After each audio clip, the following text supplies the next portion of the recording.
बालेश्वर में विशिष्ट शिक्षाविद डॉक्टर राधारंजन पट्टनायक रचित पुस्तक ओडिया भाषाकल्पर वाङ्मय विधा उन्मोचित। ओडिशार विशिष्ट शिक्षाविद डॉक्टर राधारंजन पट्टनायक रचित पुस्तक ओडिया भाषाकल्पर वाङ्मय विधा बालेश्वर सहर कादराबाद ठारे आयोजित एक सारस्वत समारोह में लोकार्पित हो जाइछि।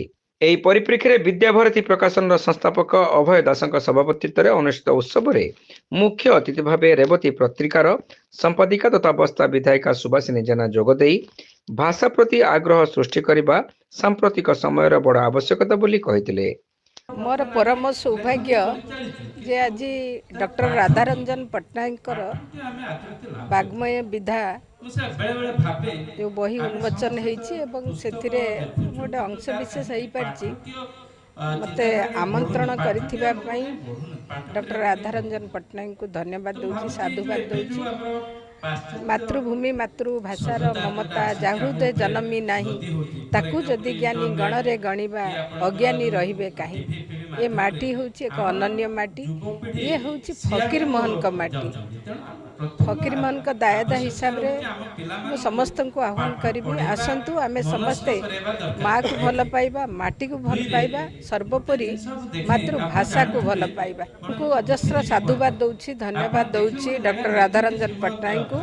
कारण आजिका दिन रे आम छुआ मैंने सर्वोपरि आम आसंता पीढ़ी से मैंने साहित्य प्रति अरुचि प्रकाश कर रुचि नहीं साहित्य प्रति, तेणु साहित्य हजि हजि जाउथुवा बेले यही भली राधारंजन पट्टनायक भलिया जो महान व्यक्तित्व माने साहित्य को उज्जीवित करी रखुचंती। पुणी थरे मो अंतरर निवृत्त कोणरू ताको साधुवाद दउची, धन्यवाद दउची। अवसरप्राप्त प्रशासनिक अधिकारी तथा कवि देवेंद्र कुमार महापात्र एथिरे मुख्य वक्ता भावे जोग देई साहित्य प्रति कमुथिबा आग्रह एवं पाठकीयता ह्रास उपरे चिंता प्रकट करथिले। डॉक्टर पट्टनायकंकर ए सृजनशील पुस्तकटी केवल पाठक नुहे बरं शिक्षक एवं छात्र छात्रींक पई एक शिक्षण विधिर मार्गदर्शिका हेबो बोली श्री महापात्र आशा प्रकाश करथिले।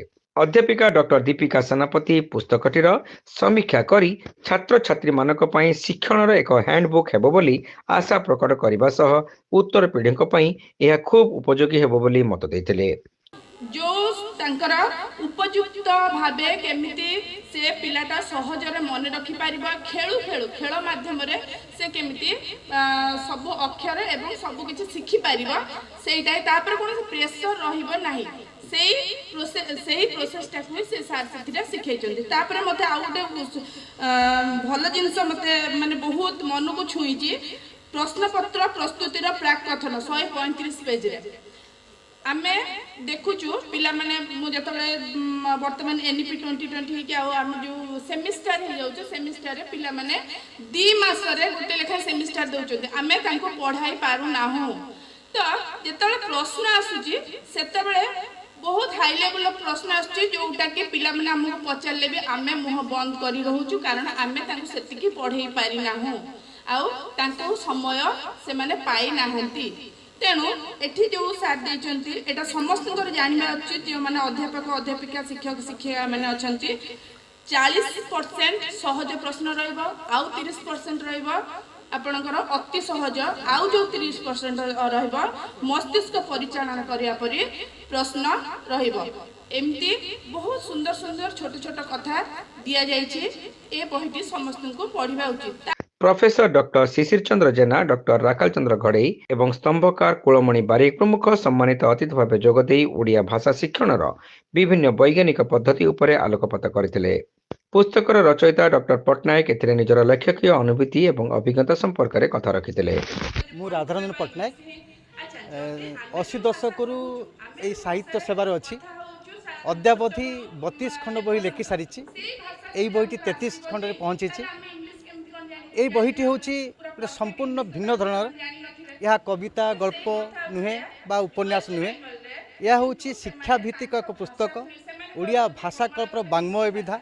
अर्थात अंगनवाड़ी आरंभ कर विश्वविद्यालय पर्यंत छात्र छात्री मानू क्लास भितर अध्यापक माने किभली पढ़ेबे, कौ पद्धति पढ़ेबे, जो पद्धति पढ़ेले ओडिया भाषा पाई पिला मानक मन रे आग्रह सृष्टि हेबो, तार एक विभिन्न पर्यायर व्याख्या कर आलोचना वर्ण परिचय आरंभ कर गद्य साहित्य पद्य साहित्य व्याकरण एवं अनुष्ठानात्मक चर्चा आ भितर अनेक कथा कहुई एवं केवल सेतिक नुहे अध्यापक माने किभली प्रश्नपत्र करेंगे कौ स्टैंडर्ड रे करेंगे से प्रश्नपत्र उपाय केमिति हम पिला माने केमिति तार उत्तर करेंगे से संपर्क चर्चा कराई अर्थात एगुड़िक गोटे हैंडबुक कहले हम अत्युक्ति हम ना कॉलेज प्लान बा हाई स्कूल प्लान मुझे आशा करी एगुड़िक पढ़िले आम जो ओडिया भाषा को भल पाऊना निश्चित भाव में ओडिया भाषा प्रति प्रीति जन्म आग्रह जन्म पुणी ओडिया भाषा को आम आपणी नहीं पार।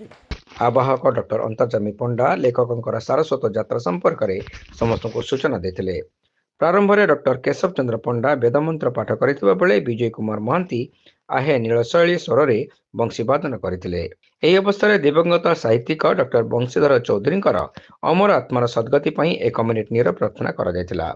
ज्योतिप्रभा एवं आयुष्मिता मिलित भाव अतिथि मानकु मंच आमंत्रण करथिबा बेले कुमार अदिति एवं विद्याधर नायक अतिथि मानकु मंच को पाछोटी नैथिले। शेष में डॉक्टर अभिमन्यु कानूनग समस्त को धन्यवाद अर्पण करथिले।